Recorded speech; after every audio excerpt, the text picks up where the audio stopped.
Ando devagar porque já tive pressa em leve este sorriso, porque já chorei demais. Hoje me sinto mais forte, mais feliz. Quem sabe eu só levo a certeza de que muito pouco eu sei, que nada sei.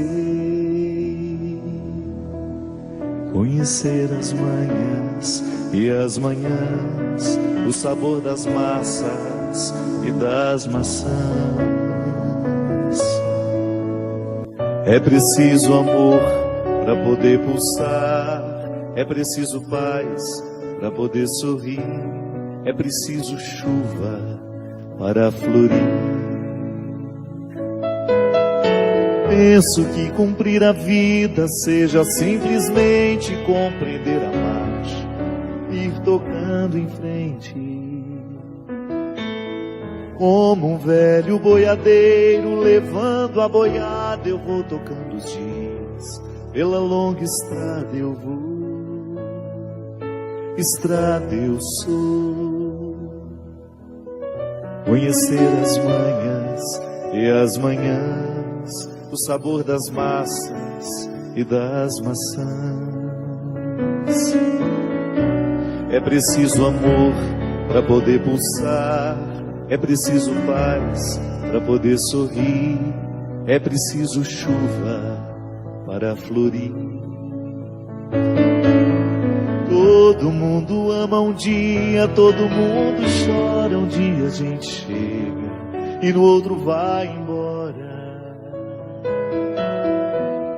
Cada um de nós compõe a sua história e cada ser em si carrega o dom de ser capaz e ser feliz. Conhecer as manhãs e as manhãs, o sabor das massas e das maçãs. É preciso amor para poder pulsar, é preciso paz para poder sorrir, é preciso chuva para florir. Ando devagar porque já tive pressa em leve este sorriso, porque já chorei demais. Cada um de nós compõe a sua história e cada ser em si carrega o dom de ser capaz e ser feliz. Muito boa noite, é com muita alegria que nós começamos mais um programa Direção Espiritual. Não basta a gente ser capaz, é preciso transformar essa capacidade em algo muito concreto no nosso dia a dia. O poeta foi muito sábio ao escrever essa letra, ao escrever essa canção, melhor dizendo, né? Comparando-nos à força do boiadeiro. Comparando essa força da felicidade à força do boiadeiro que precisa levar adiante essa boiada que não pode parar. O contexto rural é sempre muito significativo para nós. Toda vez que nós olhamos para a vida do campo, a gente é remetido a um contexto de simplicidade, onde o funcionamento das coisas é mais natural, tem menos obstáculos. Porque a felicidade é assim, minha gente, ela deveria ser um processo muito simples em nós. Mas nós vamos nos acostumando a colocar tantos obstáculos à nossa felicidade, que de repente nós estamos inviabilizando a possibilidade de sermos felizes, ainda que sejamos capazes disso. Porque por mais que a vida seja difícil, ninguém está fora da possibilidade de ser feliz. Apesar de todos os problemas que tem, de todos os limites que precisa enfrentar, faz parte da nossa condição humana. Ninguém tem vida perfeita. Nenhum de nós temos a perfeição nos rodeando e nos acariciando. Não. O tempo todo nós precisamos enfiar a mão na terra e cavar essa realidade onde lá nós podemos nos sentir um pouco mais felizes. Porque felicidade é a satisfação que nós podemos ter de ser quem nós somos. Não é outra coisa. Eu deitar a cabeça no travesseiro depois de um dia vivido, de funções cumpridas, de dificuldades enfrentadas, de amores vividos, de ódios também sentidos. Eu deitar a cabeça no meu travesseiro e dormir satisfeito com aquilo que eu consegui alcançar de mim. A vida não será perfeita. Então eu não tenho o direito de projetar a minha felicidade somente para quando tudo estiver perfeito. Não, a gente vai morrer. A vida não será perfeita. Então eu não tenho o direito de projetar a minha felicidade somente para quando tudo estiver perfeito. Não, a gente vai morrer e isso não será possível. A felicidade é um projeto que carece diariamente de empenho.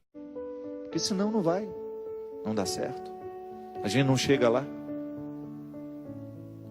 Retire o conceito de felicidade. Porque senão não dá certo. A gente não chega lá. Retire o conceito de felicidade dessa atmosfera romântica, idealizada, e você vai ver como ela é possível.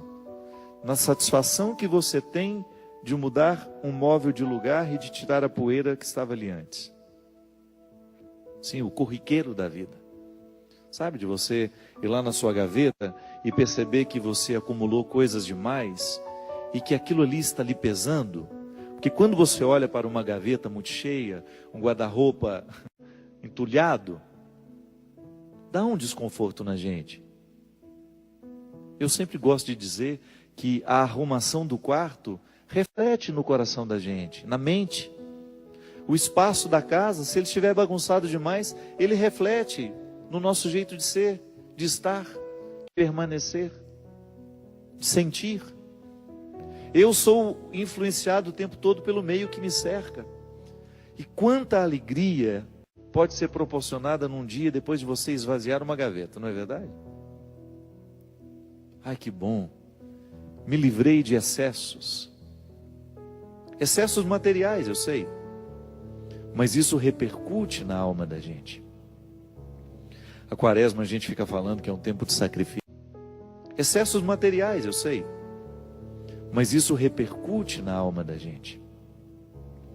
A quaresma a gente fica falando que é um tempo de sacrifício, né? Que é um tempo de admoestações. Você colocar os joelhos no chão, pedir a Deus pela sua conversão. Tem gente que faz sacrifício de não comer chocolate. Tem gente que faz sacrifício de não comer carne. Escolha aí o sacrifício que você quiser, mas eu vou lhe dar outras dicas. Não usou é porque você nunca vai usar. Faça o exercício de ir lá no seu guarda-roupa. A roupa que está ali há mais de 10 anos guardada e você sempre com aquela ilusão. Esse aqui eu vou numa festa um dia. Vai nada. Já nem está usando mais aquilo. Vai repercutir dentro de você. Vai lá nos seus sapatos, tem muito sapato lá que você não usa, que não fará diferença nenhuma, você não vai sentir falta dele. Fica mais acessível a felicidade. Faça o exercício de buscar nos seus acúmulos aquilo que pode ser dispensado. E de repente você vai perceber que essa organização material externa que nós podemos fazer de um quarto, de uma sala ou de uma casa, começa a ter repercussões dentro de nós. Porque você começa a ter coragem. Da mesma maneira como podemos fazer de um quarto, de uma sala ou de uma casa, começa a ter repercussões dentro de nós. Porque você começa a ter coragem. Da mesma maneira como você retira uma roupa que você não vai usar mais e você oferece a alguém que de repente possa usar aquilo, você também começa a dispensar sentimentos que estavam antigos dentro de você, que não lhe causavam nenhum bem. Só que aí você não joga em cima do outro não, né? Né, seu Cristo? Boa noite. Não dá para ficar julgando em cima. Você retira uma roupa que você não vai usar mais e você oferece a alguém que de repente possa usar aquilo, você também começa a dispensar sentimentos que estavam antigos dentro de você, que não lhe causavam nenhum bem. Só que aí você não joga em cima do outro não, né? Né, seu Cristo? Boa noite. Não dá para ficar julgando em cima do outro o nosso ódio. Isso aí é para jogar fora, para não pegar em ninguém. Essa semana eu escrevi lá no meu Twitter e também no meu Snapchat. Tem Snapchat, Twitter? Maravilha. Eu estava dizendo lá que nós precisamos cuidar para que o outro não venha derramar sobre o nosso pudim de leite condensado a caldinha de vinagre que ele maldosamente preparou para nós. Então não faça isso também. Quando for julgar um sentimento ruim fora, que jogue no lixo, não em cima do outro. O cristão não tem obrigação de receber aquilo que não serve mais para mim. Sentimentos estragados não podem ser julgados em cima dos outros.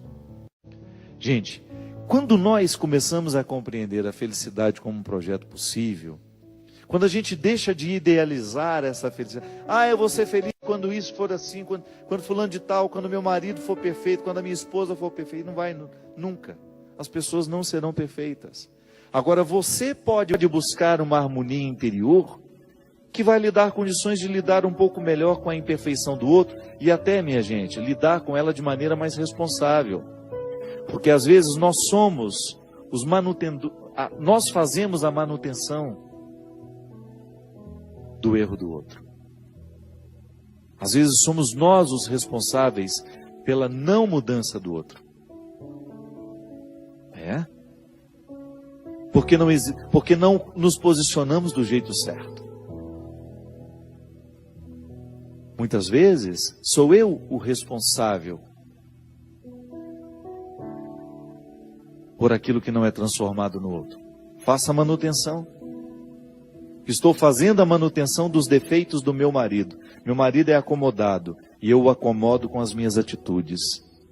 Meu filho é acomodado e eu o acomodo ainda mais com o meu cuidado excessivo. Eu não expulso na hora que ele precisa crescer. Tenho um amigo que eu vou fazendo a manutenção dos seus vícios, porque vou reforçando nele aquilo que é vicioso e que ele já deveria ter expulsado de si mesmo há muito tempo. Perco a oportunidade de fazer feliz quem está ao meu lado. Sim, quando eu busco essa felicidade, independente do que o outro está me oferecendo, quando eu cavo na terra do meu ser a oportunidade de ser feliz, eu naturalmente provoco isso no outro. Eu vou ficar menos incomodado com o outro. Porque muitas vezes eu fico numa insistência na mudança do outro, mas não faço aquilo que me cabe para que o outro mude a partir de mim. Minha gente, toda vez que Jesus nos coloca diante de uma realidade que precisa ser transformada, o primeiro a ser beneficiado somos nós. Porque às vezes a gente fica interpretando, que Deus egoísta é esse, que fica querendo que eu seja como Ele quer que eu seja. Não. É que a consciência de Deus sobre o que eu posso ser é muito mais iluminada do que a minha. Deus sabe muito mais do que eu sei, do que eu posso ser. E o seu querer para mim é que eu esgote essas possibilidades ao máximo. Eu preciso elevar a categoria máxima as minhas possibilidades, porque Deus sabe que eu posso. Ele sabe quais são os meus talentos, Ele sabe quais são as minhas possibilidades, as minhas aptidões. Mas eu posso correr o risco de morrer sem ter descoberto, porque não cravei as unhas na matéria-prima da minha realidade. Não cravei as unhas para poder arrancar todos os excessos que tantas vezes me afastam daquilo que eu posso ser. E muitas vezes me limito a ser um ser amargurado, mais ou menos, derrubado, porque não faço o enfrentamento para eu ser quem eu posso ser.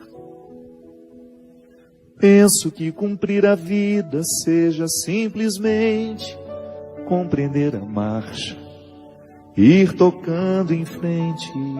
Como é bonito isso, Tocando em frente. Ir adiante. Desbravando tudo aquilo que nós podemos desbravar de nós mesmos. Como um velho boiadeiro tocando a boiada, eu vou levando os dias. Pela longa estrada eu vou, estrada eu sou. A gente vai pela estrada até se transformar nela. Nós somos a luta, nós somos a estrada. Eu vou me transformando, eu vou fazendo, eu vou agregando na minha experiência tudo aquilo que eu vou recolhendo pela estrada. É isso que vai me tornando mais feliz, minha gente. Não essa felicidade utópica dos filmes, das novelas, dos contos de fadas, onde todo mundo é feliz para sempre. Isso não existe. Agora, eu tenho a possibilidade de arrancar na estrutura da minha realidade os motivos para eu ser feliz hoje. Porque é isso que Deus quer. E eu gosto particularmente de usar muito mais o termo realizado do que feliz. Eu preciso me realizar como pessoa. Eu acho que a palavra realização, ela inspira um pouco mais do que felicidade. Eu ser um homem realizado, mesmo tendo problemas, estou no lugar certo, fazendo a coisa certa. Por isso vou dormir bem. Por isso vou estar satisfeito com as lutas que eu preciso enfrentar. Porque dificuldade todo mundo tem. Não é no seu trabalho que tem dificuldade mais. Não. Você pode até num primeiro momento se iludir achando que você tem mais problemas do que eu. Cada um tem a sua quantia. E se a gente for ter a honestidade de contar, nós vamos descobrir que nós temos problemas muito parecidos. Agora, você precisa enfrentar os seus problemas. Eu não posso enfrentá-los por você. Eu preciso enfrentar os meus problemas. Eu tenho lá, na estrutura da minha vida, os problemas que são próprios da minha vida. Que são próprios do meu ser. Da estrutura que me cerca. E preciso administrar diariamente tudo isso para que eu tenha o direito de extrair a satisfação de ser quem eu sou. Um médico, por exemplo, ele tem os problemas que são próprios da profissão dele. E ele consegue ser feliz mesmo tendo todas as dificuldades ali. Por quê? Porque ele enfia as unhas na realidade e vai lá buscar o motivo da sua satisfação. A satisfação é um diamante que nós vamos encontrar todo dia, no meio dos cascalhos. Porque se você resolve prestar atenção naquilo que deu errado, você vai se distrair com os cascalhos e você nunca vai chegar ao diamante da realidade. Quantas coisas dão errada todo dia? Se você escolhe ficar nelas, você vai ficando aborrecido com o tempo, amargurado. Se você não é capaz de ver o lado bom da vida, você vai ficar sempre lá, aquela pessoa cabisbaixa, desinteressada e desinteressante também. Que é muito ruim a gente ficar próximo de uma pessoa assim. Que não encontra motivos para a sua alegria. Que não encontra motivos para a sua satisfação. Que fica sempre pedindo o diamante do outro que não encontrou o seu. Não é justo com o outro. Não é justo com você. Você tem o dom de garimpar esse diamante em você. Não queira garimpar não queira recolher o diamante que o outro alcançou. É seu, é sua luta. E outra, você pode até se iludir, o diamante que ele alcançou vai me trazer alegria. Não traz, não. O diamante da realidade só tem brilho aos olhos de quem o de fato produziu. Quem de fato o produziu. Eu preciso produzir na estrutura da minha realidade um diamante por dia. Porque é com esse diamante na mão que eu encerro o dia. É com ele que eu enfrento a noite. E é com ele que eu recebo o dia de amanhã. Só que amanhã ele não serve mais. O diamante de hoje brilhou hoje. O diamante de hoje me enriqueceu hoje. Amanhã eu tenho que começar a luta toda de novo. Porque ele não sobrevive à luz do dia amanhã. Serviu para hoje. Amanhã a realidade será outra.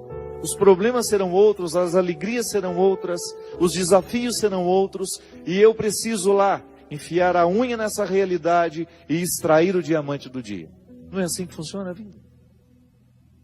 Não é assim que você precisa fazer lá no seu trabalho todos os dias? Se você insistir em ficar com a cara amanhecida, não vai conseguir nada. Se você chegar no seu trabalho amanhã, do mesmo jeito que chegou hoje, não espere muito de você. Você tem de renovar antes de sair de casa esses motivos. Você tem de renovar o seu motivo de continuar aqui, desempenhando esse papel. Nós que vivemos em comunidade, os religiosos, eu sei que tem muitos que me assistem, os conventos, esses lugares podem ser os piores lugares do mundo. porque podem gerar em nós uma preguiça existencial, aí a gente fica afeito à mesmice.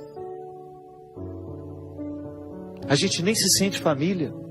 Estamos todos aglomerados, morando no mesmo lugar, mas se a gente não renova a nossa fraternidade, hoje mesmo na reunião dos padres lá em Taubaté, eu comentava com um amigo meu, padre Djalma, que há muito tempo eu não encontrava.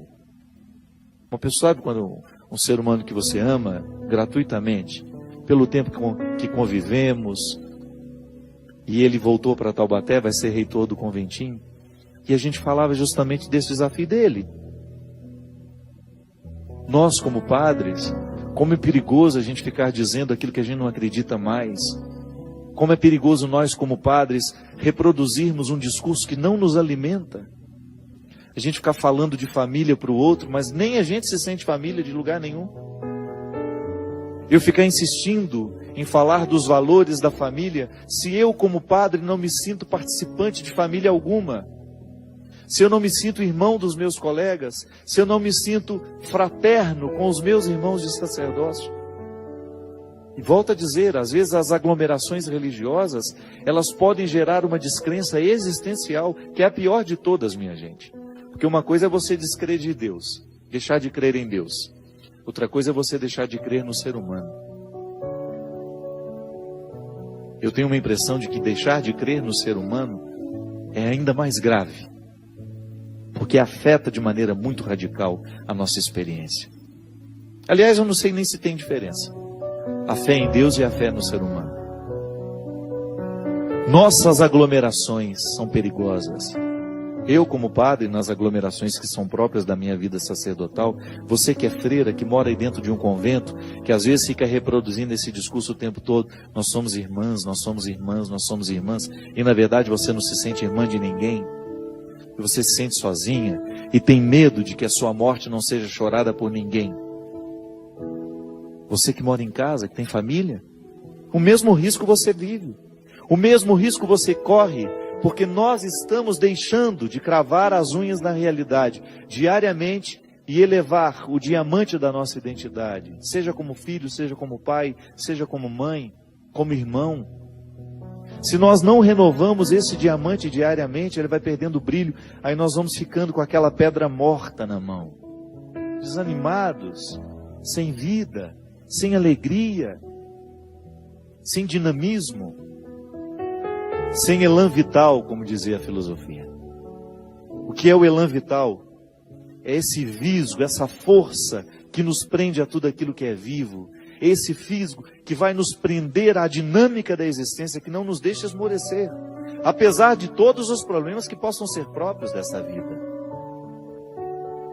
Por isso, minha gente, que eu acredito que a verdadeira fé, essa que tantas vezes nós expressamos nos livros, nas catequeses, nas doutrinas, essa fé, ela precisa atingir o nosso coração, precisa atingir a nossa mente. Senão fica uma reprodução de discursos que não nos alimentam mais. De convicções que não chegaram à raiz do nosso comportamento, que não atingiram a estrutura da nossa vida. A gente se diz irmão do outro, mas mete o pau toda vez que tem a oportunidade. A gente é todo bonitinho no nosso discurso que a gente faz para os outros, mas lá, na nossa intimidade, nós somos as pessoas mais difíceis de conviver. Parecemos bonitinhos, fazemos todos os dias uma exortação à caridade, ao amor fraterno, à paz mundial, mas lá dentro da nossa casa, somos insuportáveis aos nossos irmãos, somos insuportáveis àqueles que convivem conosco. E a pior hipocrisia não é a que o outro nos mostra. É aquela que nós sabemos na intimidade do nosso coração que nós praticamos. A hipocrisia que de fato nos envergonha não é a que o outro sabe de nós, não. É a que nós sabemos de nós mesmos. Quando eu não sou capaz de amar os que estão ao meu lado, quando eu não sou capaz de respeitar os que estão ao meu lado, quando eu sinto que meu amor é teórico, não amo ninguém e fico fazendo discurso para o outro, que devemos nos amar, que devemos nos respeitar. Esse é o desafio da vida religiosa, por exemplo. É o desafio da vida dos consagrados. Quantos consagrados agora de comunidades leigas me assistem? E sabem muito bem o que eu estou falando, porque sente na carne essa história da gente se dizer irmãos, mas na prática a gente viver como se fôssemos inimigos, com inveja, com disputa o tempo todo, um puxando o tapete do outro, fazendo de tudo para dar errado o projeto do outro. Os sentimentos mais mesquinhos, e todos eles acobertados pelo pseudo-manto da santidade. Os sentimentos mais mesquinhos eu encontrei em pseudo-santidades. Experimento em mim, experimento no outro. E isso vai gerando em mim, minha gente, um desconforto existencial, e eu deixo de buscar a pedra todos os dias. É por isso, por mais pecaminosa que seja a estrutura onde nós estamos, o desafio é pessoal. Eu tenho que buscar a pedra, o diamante que está no meio de tantos cascalhos, porque senão a minha vida vai perdendo sentido, a minha vida vai perdendo o brilho, vai perdendo o viço. Se na sua casa, se você não fizer a sua busca por ser o melhor filho, o esposo fiel, a esposa fiel, o irmão, isso vai perdendo com o tempo. E daqui a pouco você não acredita mais na sua experiência. Daqui a pouco você se dá o pior dos descréditos. Deixar de acreditar naquilo que você pode. Quando você deixa de acreditar naquilo que você pode alcançar de você mesmo, você está decretando a sua sentença de morte. Quando você se deixa levar por aquilo que é mais mesquinho em você, você decreta a sua sentença de morte. E não basta estar no meio dos outros. É preciso estar com os outros. Mas a gente só pode estar com os outros quando a gente conseguiu harmonizar no mais íntimo do nosso coração a nossa identidade, a nossa luta pessoal, o nosso autoconhecimento, esse crivo onde nada escapa ao questionamento da consciência, esse crivo pessoal onde você vai passar diariamente a sua vida. Será que eu estou sendo negligente? Será que eu estou deixando de buscar essa pedra preciosa? Será que eu estou insistindo em guardar aquilo que eu já alcancei de mim? Será que eu não estou ousando ir além? Como o velho boiadeiro levando a boiada, tocando os dias pela longa estrada. É assim que Deus nos quer, minha gente. Vida perfeita não temos, comunidades perfeitas não temos, mas a gente pode ser um bom garimpeiro. E mesmo estando rodeados de pessoas hipócritas, ou mesmo sendo nós o hipócrita na história, mesmo estando rodeados de um meio que nos estimula o tempo todo à busca dessa verdade, mesmo estando nos emaranhados da hipocrisia, da falsidade, nós podemos quebrar esse ciclo. Nós podemos fazer a diferença. Nós podemos enfiar as unhas na realidade e buscar este contentamento, essa satisfação de ser quem a gente é. Nós vamos para um rápido intervalo e a gente volta já já com o programa Direção Espiritual.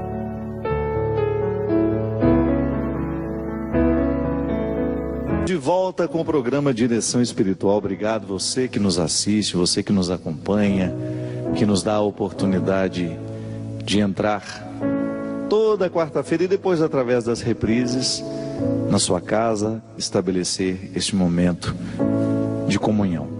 Gostaria de fazer um convite a você que pode, em maio, dos dias 8 a 16, peregrinar comigo pela Terra Santa.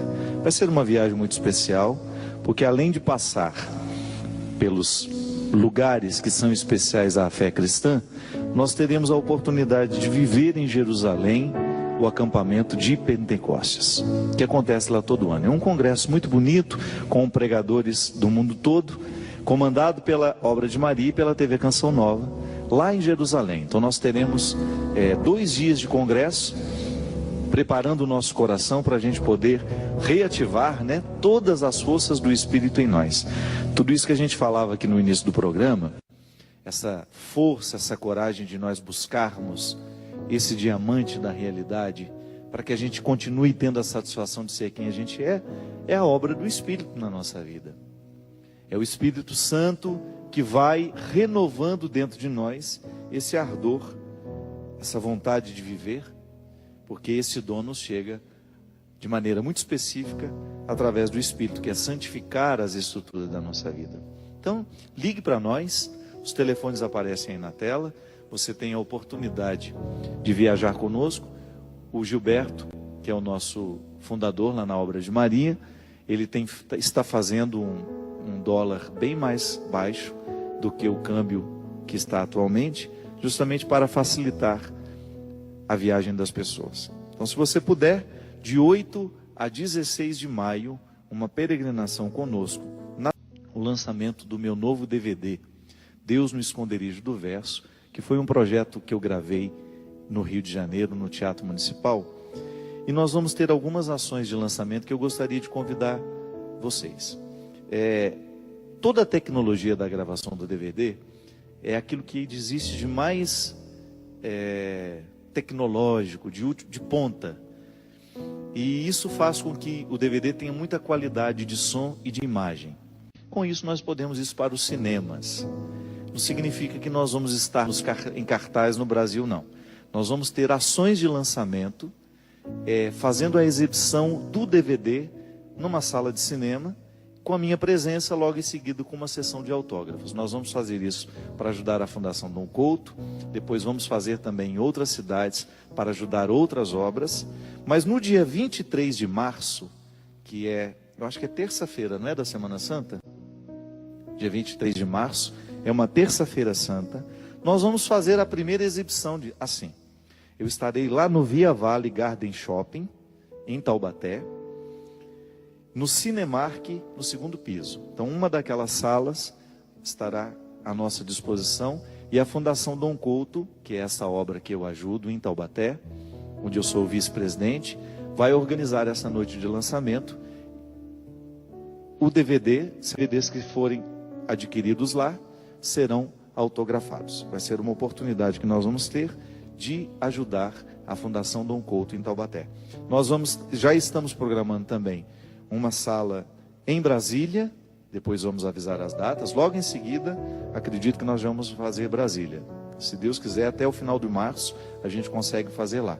Mas eu volto a avisar e também deixando as informações no site. E gostaria de pedir também, você que já está acostumado a ajudar a Fundação Dom Couto, nós estamos preparando o Bazar Fina Estampa. Então, se você tem roupas para doar, desde que não sejam mulambos, que possam ser vendidos no brechó, né? Pode mandar coisa muito velha, né, Cristian? Senão como é que vai fazer? Você entra em contato com a Fundação Dom Couto e você vai ter a oportunidade de receber as informações para que você nos ajude, que possam ser vendidos no brechó, né? Pode mandar coisa muito velha, né, Cristian? Senão como é que vai fazer? Você entra em contato com a Fundação Dom Couto e você vai ter a oportunidade de receber as informações para que você nos ajude a fazer o Bazar Fina Estampa, que vai acontecer em abril.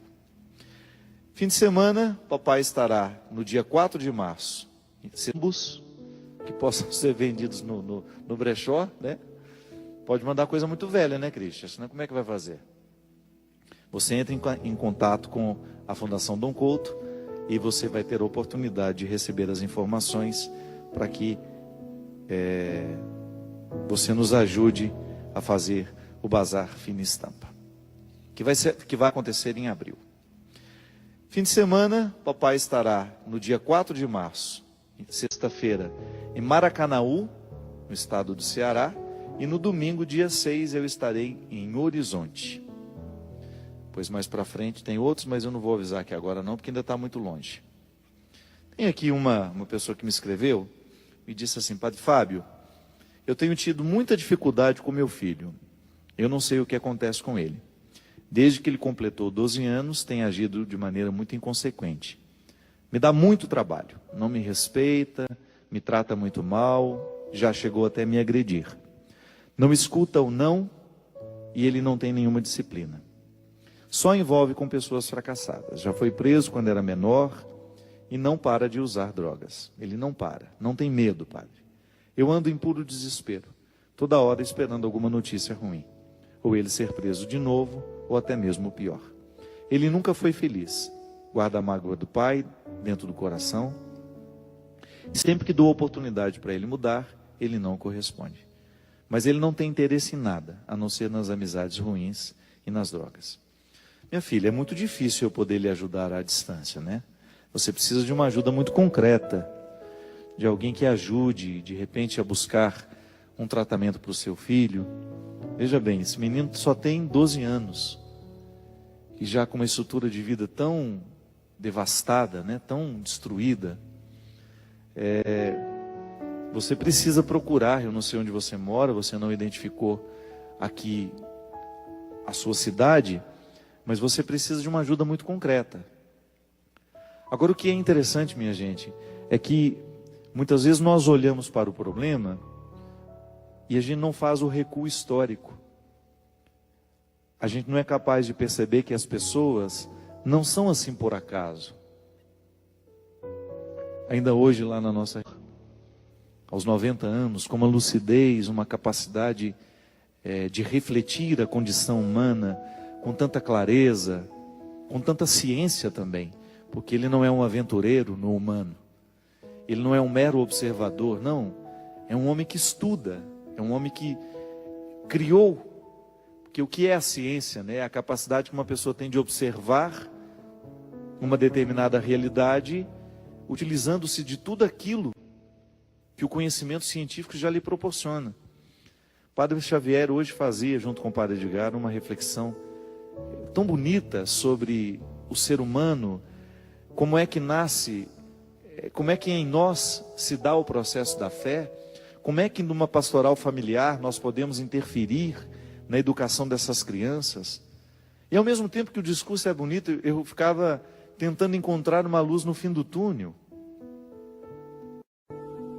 Porque hoje as famílias são tão desestruturadas, aquele conhecimento todo sendo apresentado para nós ali, eu até me recordando das minhas preciosas aulas com a minha querida professora Udi, lá em Brusque, as aulas de psicologia, onde ela tão, com tanto desempenho, com tanta competência, me fez apaixonar, né? Me fez ficar apaixonado pela condição humana. Porque eu sempre digo isso. Essa professora Udi, ela foi uma das pessoas que mais me influenciou no meu gosto pelas questões humanas. Ficava observando o Padre Xavier, aquela complexidade toda, tão lógica, e eu pensando, meu Deus do céu, como as nossas famílias estão longe disso, porque nós já começamos por acaso, nós começamos acidentalmente, nós trazemos os nossos filhos ao mundo de maneira tão irresponsável. Como é que um cego vai guiar outro cego? Já dizia Jesus no Evangelho. É preciso tanto preparo humano para ser mãe, para ser pai. E olha, é tão desastroso você errar como pai, como mãe. Uma coisa é você falir como empresário. Você abre uma empresa, aquela empresa não dá certo, alguns meses depois você precisa fechá-la. Tá certo, você vai ter um prejuízo financeiro. Ou não. De repente fecha antes de sentir que não vai dar certo. Faz um investimento lá, perdeu, ou não perdeu nada e ficou por isso mesmo. Agora, quando você erra num filho, meu Deus, as consequências são desastrosas, porque é uma vida que está inviabilizada. É um ser humano que deixou de acontecer como poderia. Na filosofia a gente aprende dois conceitos muito simples, de essência e acidente. Eu sou essencialmente e depois posso ser acidentalmente em muitas outras realidades. A minha essência é aquilo que me faz ser quem eu sou. E acidentalmente eu posso estar em muitos lugares e ser ali. Só uma aplicação primária para a gente poder entender. Se eu não busco no meu dia a dia, naquilo que é acidental em mim, né? Por que é acidental? Porque poderia ser diferente. Eu estou aqui, mas poderia estar em Brasília. Eu estou aqui, mas poderia estar em Belo Horizonte. Eu continuo sendo eu. Modifica as estruturas que eu tenho ao meu redor, mas eu continuo sendo eu. Eu sou essencialmente em qualquer lugar. Mas ali, por acaso, aquele acidental pode ter alguma influência sobre mim. Pode ofuscar, de repente, a minha capacidade de trazer à tona aquilo que eu sou essencialmente. A mesma coisa acontece com a gente. Quando a gente nasce, nós temos todas as possibilidades, porque essencialmente nós já estamos dados. Deus já me deu. Claro, carrego a genética da minha mãe, carrego a genética do meu pai, mas foi assim que Deus me deu, através deles. Eu me recebi. E depois eu tive um dever de casa de trazer à tona tudo aquilo que me foi dado. Agora existem pessoas que não passam pela oportunidade de chegarem àquilo que elas são. Isso é muito triste.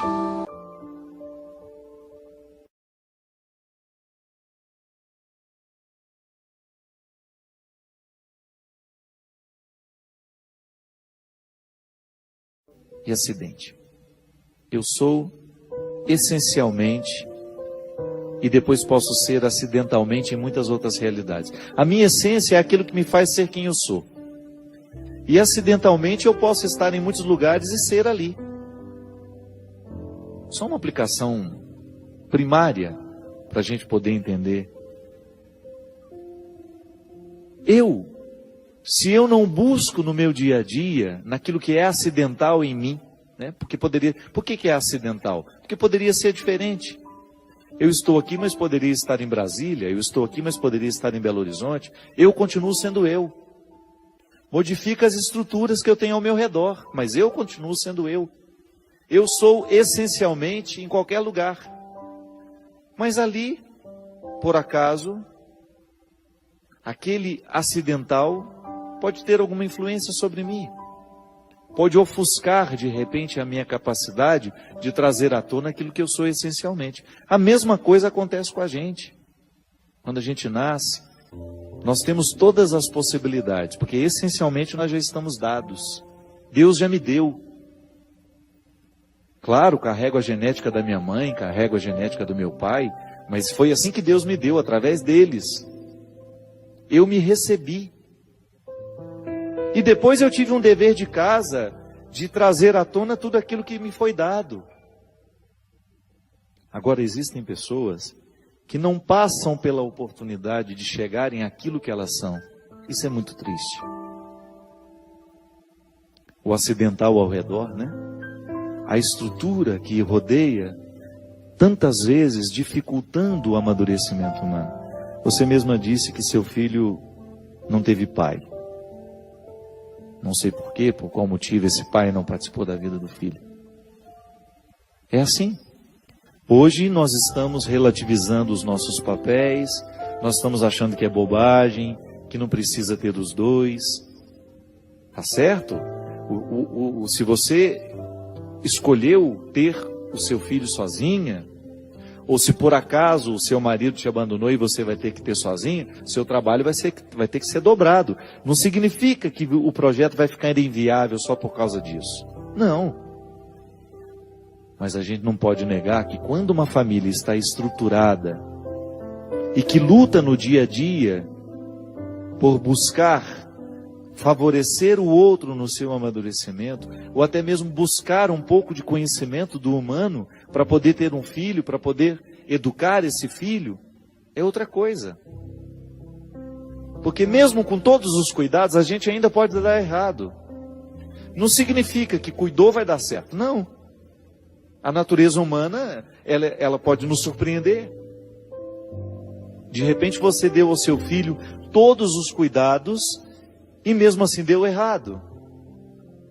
Porque ele, de repente, ele foi mais influenciado pelos colegas que o levaram para um mundo que não foi bom, que foi de destruição para ele.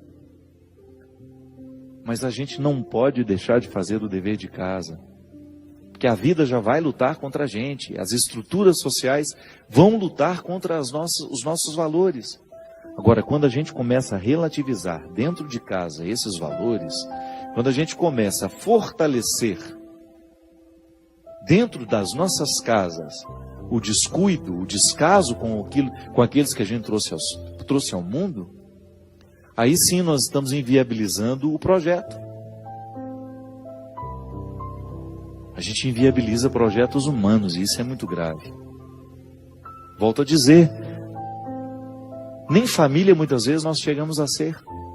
Somos apenas um aglomerado. Gente que mora junto. Não basta morar juntos. Eu gosto dessa frase. Um dia eu disse, não sei em que situação disse, mas eu sei que eu disse. Não basta morar sob o mesmo teto. É preciso morar um no coração do outro. Não basta morar na mesma casa. É preciso morar um no coração do outro. É assim que a gente vai fazendo a vida dar certo. Quando você começa a se comprometer, por exemplo, sou amigo do Christian, ou se eu fosse irmão do Christian, morássemos na mesma casa. O nosso amor só é concreto se nós estivermos comprometidos um com o crescimento do outro. Eu começar a ajudar o Christian a favorecer a essência dele, o florescimento da essência. Então eu estarei ali de maneira acidental, porque poderia ser uma outra pessoa. Por isso que é acidental. Poderia ser uma outra pessoa, mas sou eu que tenho a oportunidade. Sou eu que tenho a oportunidade de estar ao lado dele naquele momento. Então eu vou ajudar a fomentar nele o florescimento da essência. É assim que a gente se ama. É assim que a gente se quer bem. Quando a gente assume o papel, essa parte que nos cabe, quando eu me responsabilizo pelo crescimento do outro. É assim que a gente é família, né? Quando você... E mesmo por isso que o conceito de família é tão amplo. Claro, é pai, é mãe, é irmão, gato, papagaio, balaio de manga, todo mundo reunido. Será sempre isso. Agora, eu não posso negar que existem amigos que vão se tornando parte da minha família. Porque família não é só um agrupamento humano. É um sentimento que nos ocorre. Não é do mesmo sangue, mas eu olho para ele e eu sei que meu irmão. A vida confirmou isso. Não tem nada, não passa pelo meu sangue, não passa pela minha veia, mas eu olho para ele e confirmo. Faz parte de mim. Igual eu tenho uma pessoa aqui hoje que eu gostaria de mostrar. Ela mora em Fátima, Portugal. Entrei na vida dessa mulher de uma maneira... Vem cá, tia Alice. Ela vai morrer do coração, minha gente, que ela nunca imaginava que eu iria fazer isso. Vem aqui comigo, vem aqui comigo. Vou terminar o programa com a senhora perto de mim hoje. Um dia, essa senhora, que é a maior cozinheira de Portugal, tia Alice, tem uma história linda de vida. E eu entrei na vida dela há quantos anos, tia Alice? Há quantos anos? Que eu participei da vida da senhora. Foi quando que a senhora me descobriu? 2 anos. Tem mais de 2. Vai fazer 2. Não, que eu conheci pessoalmente. Sim. Mas que a senhora me assistia lá em Fátima. 3 anos. Há 3 anos, a tia Alice enfrentava um momento de depressão, de tristeza. Não é isso? Porque o José tinha ido embora. É verdade. José tinha partido e eu comecei a fazer parte da vida da tia Alice sem saber o que fazer. E um belo dia, a Fafá de Belém me disse assim: padre, quando você for a Fátima, você precisa ir visitar uma senhora que você fez muita diferença na vida dela. E eu fui, conheci a tia Alice, os filhos dela, as noras, e todo mundo ficou fazendo parte da minha vida. Portanto, o Sr. Padre para todos nós. A senhora que foi importante para mim, a senhora nem imagina. Porque quando eu tive a oportunidade de conhecer essa pessoa aqui, assim como é importante para mim eu ter a oportunidade de encontrar outras pessoas que, como a tia Alice, se tornaram parte da minha vida, parte da minha família, parte do meu ministério, porque isso me fortalece, me faz acreditar cada vez mais no poder que Deus tem através de nós, mas que isso eu ganhei um círculo de pessoas que só me faz bem. E eu recomendo, vejo pessoas muito interessadas em ouvir o Sr. Padre, porque eu comunico aquilo que eu sinto. E gosto muito dos livros do Sr. Padre, tudo me tem ajudado muito. Agradeço muito. Ninguém explica. Não precisa explicar, não. Eu que agradeço a senhora. E quando você for a Fátima, vá lá comer o melhor bacalhau de Portugal no restaurante da tia Alice. Mas mais do que isso, vai lá ver, de perto, essa mulher no seu ofício de educar, de trazer os seus filhos, todos aqueles que são próximos a ela, e de emprestar esse coração tão generoso. Que é por isso que ela é uma boa cozinheira, porque ela é, antes disso, um ser humano admirável. Obrigado, tia Alice. Obrigado por ter vindo passar esses dias comigo. Obrigado, Sr. Padre. Obrigado a você que nos acompanha. Que Deus nos abençoe e nos conceda a graça de uma semana de crescimento, de vida nova, e que a gente tenha essa coragem de buscar o diamante do nosso dia a dia. Derrame sobre nós a bênção e a proteção do céu, do Deus Todo-Poderoso, Pai, Filho e Espírito Santo. Amém. Até a semana que vem. Ando devagar, porque já tive pressa, e leve este sorriso, porque já chorei demais. Hoje me sinto mais forte, mais feliz, quem sabe eu só levo a certeza de que muito pouco eu sei, que nada sei. Conhecer as manhãs e as manhãs, o sabor das massas e das maçãs. É preciso amor para poder pulsar, é preciso paz para poder sorrir, é preciso chuva para florir. Penso que cumprir a vida seja simplesmente compreender a marcha, ir tocando em frente.